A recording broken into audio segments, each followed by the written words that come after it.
Keshod police દ્વારા cyber crime જાગૃતિ અંગે cyber ફ્રોડથી બચવા જરૂરી સૂચનાઓ આપી હતી। કેશોદ પોલીસ સ્ટેશનમાં વેપારી આગેવાનો અને પત્રકારો સાથે સાયબર ક્રાઇમ બ્રાન્ચના એક્સપર્ટ સાયબર ક્રાઇમ જાગૃતિ અંગે બેઠક યોજી સાયબર ફ્રોડથી બચવા લોકોને જાગૃત કરવા માહિતગાર કર્યા હતા। સાયબર ક્રાઇમનો મુખ્ય ઉદ્દેશ્ય તમારી પાસે પૈસાથી માંગણી કરવી અને તમારા પર્સનલ ડેટાની ચોરી કરવી વગેરે હોય છે। તેની સામે સરકાર દ્વારા હેલ્પલાઇન નંબર શરૂ કરી જિલ્લા મથકે સાયબર ક્રાઇમની શાખા આધુનિક સાધનો અને એક્સપર્ટની ટીમ ફાળવવામાં આવી છે।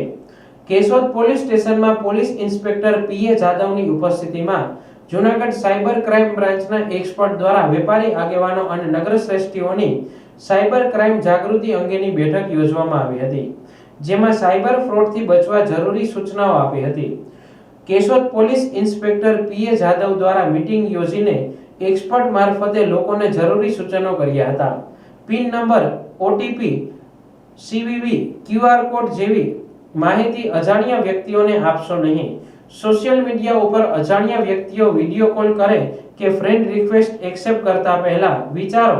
કોઈ કાર્ડ, સિમ કાર્ડ વેલિડિટી કે કેવાયસી રિન્યુ, બેંક ખાતું ચાલુ બંધ કે એક્ટિવ માટે ફોન કે મેસેજ પર જવાબ આપવાનું ટાળો।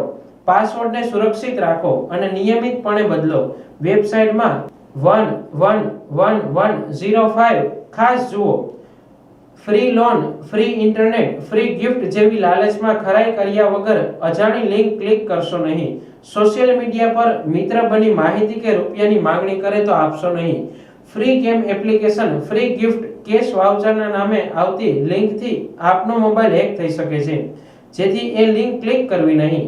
સાયબર ક્રાઇમ કરતા આરોપીઓની મોડસ ઓપરેન્ડિંગ અંગે માહિતી આપતા જણાવ્યું હતું કે nude video call fraud, instant loan app fraud, બનાવટી link, fake call, online selling platform fraud, screen sharing app, remote access fraud, customer care fraud, અજાણી અનવેરિફાઈડ મોબાઈલ એપ્લિકેશન ફ્રોડ વગેરેથી સાવચેત રહેવું।